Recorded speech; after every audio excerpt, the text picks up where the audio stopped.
Bom, em primeiro lugar, quero agradecer a oportunidade que o Tatu e toda a equipe dele está dando para a defesa expor algumas coisas. Eu entendo que o processo de acusação, já desde o início, existem algumas situações, alguns vícios que permearam todo esse trabalho, que acarretou uma tamanha comoção junto à cidade. Mas entendo também que o trabalho da polícia foi nesse sentido, haja vista que é um envolvimento de menores, e isso acarreta realmente uma situação dessa.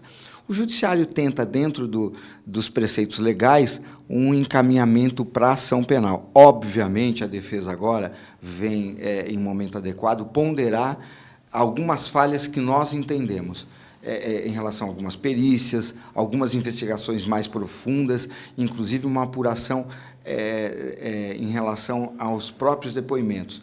Isso não conota que nós estamos colocando as vítimas em posição ao contrário, mas sabemos que, às vezes, a motivação disso pode ter outra vertente. Então, entendo dessa maneira. Alguns desses pontos de questionamento o senhor já pode adiantar para a gente? Posso adiantar algumas coisas assim. Para um crime de tamanha gravidade, eu acho que existe uma ausência ainda, um aprofundamento maior de um expert, uma perita judicial nas vítimas. Deve ser apurada as motivações, aquilo que levaram, as motivações de perguntas investigativas de alguns porquês. Teve uma motivação de ele ter sido escolhido? A defesa já sabe qual foi a motivação, e no momento adequado vai colocar. Segundo, ocorreu uma perícia no local para saber se o local era adequado, os horários batiam, se existem diversas perguntas que foram deixadas para trás. E a grande pergunta que eu faço a todos vocês, e que é ao povo de Umuarama e a toda a sociedade, não em defesa, aqui não está falando um advogado que está defendendo um estuprador, mas sim um advogado que está defendendo um acusado de um estupro. A pergunta que eu faço, eu gostaria que vocês respondessem para mim. O professor Carlos ministra aulas como concursado há 10 anos nessa cidade, com uma média de 10 turmas, com 35 alunos em cada sala. Por ano, ele, estimativamente, atende a 350 crianças. Em 10 anos, seriam 3.500 crianças. Porque só agora surgem do mesmo grupo de alunos, de pessoas da mesma série, essa denúncia. Será se foi feita essa pergunta? A segunda pergunta: o crime já tem quase um ano, onde teve toda essa comoção. Por que não surgiu mais nenhuma vítima, como a própria acusação mencionou? Terceira pergunta: todos sabemos que ele foi um padre, que viveu na Cúria, e sabemos do histórico, infelizmente, que permeia a igreja sobre tudo isso. E nunca teve nenhum senão em relação à questão de qualquer tipo de abuso sexual. Existem perguntas que conotam a favor dele. Eu não coloco aqui, volto a repetir, se fizer uma pergunta para mim, ele é inocente? Eu não posso dar essa certeza, eu trabalho com que tem um processo. Mas a pergunta que eu faço para vocês: qual a certeza que ele é culpado? Sei e entendo perfeitamente que o depoimento das vítimas menores e da sua família deve ser respeitado. Mas, às vezes, existem situações dentro da nossa própria casa mesmo que não conseguimos responder.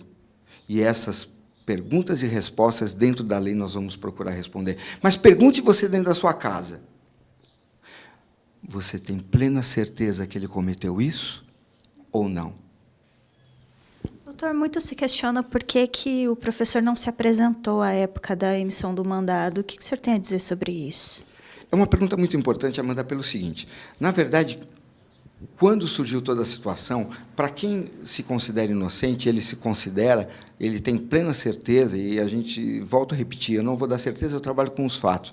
Hoje, se eu tivesse que fazer por uma opção, independente da minha condição, não, eu sou obrigado, na dúvida, e uma dúvida bem substancial, a absolvê-lo. Ele não estava na cidade, ele estava junto dos familiares dele. Uma opção de técnica, até para que a gente pudesse angariar mais provas: olha, vamos aguardar para até o desenrolar das investigações, para que fosse apresentado. Obviamente, depois da prisão dele, qualquer resposta da acusação vai ser em vão. Mas eu quero dizer que ele jamais fugiu ou se ausentou. Na verdade, ele estava, quando surgiu o mandado de prisão, ele estava perante a todos os seus familiares. Tá ok? E posso garantir que a vontade dele sempre foi se apresentar, porque é uma coisa que pesa muito na pessoa do professor Carlos. Se você for fazer uma pesquisa, até na rede social, como foi comentado aqui, causa uma estranheza e espanto entre o perfil dele, uma acusação de tamanha gravidade. Tá? Então, volto a repetir, ele não fugiu, ele apenas recebeu um mandado de prisão fora dessa comarca e foi uma opção de aguardar o desenrolar das investigações do processo para se apresentar. E a época dos fatos, quando esse assunto veio à tona, se tornou público, o professor optou por não aparecer mais no colégio, não ministrar aulas, mas ainda assim ele continuou recebendo salário. A defesa diz algo sobre isso também? Vamos lá. Quando surgiu todo esse imbróglio e toda essa acusação, na realidade, ele nunca imaginou que fosse tomar uma proporção daquilo que tomou, porque até acreditava que tem plena ciência que não tinha acontecido nada. E ele foi orientado pela secretaria. Houve um afastamento dele, tá? E para justificar o salário dele, você não vai ministrar mais aulas, mas você vai atender numa secretaria nesse sentido. Então, ele fez essa opção. Entretanto, como uma própria decisão judicial, exigia-se o afastamento dele de qualquer atividade escolar. Porém, ele, como concursado, para que não ocasionasse mais dano à vida dele, porque a vida dele já está destroçada. A justiça absolvendo ou não, a vida de Carlos Firmino de Paula está destroçada.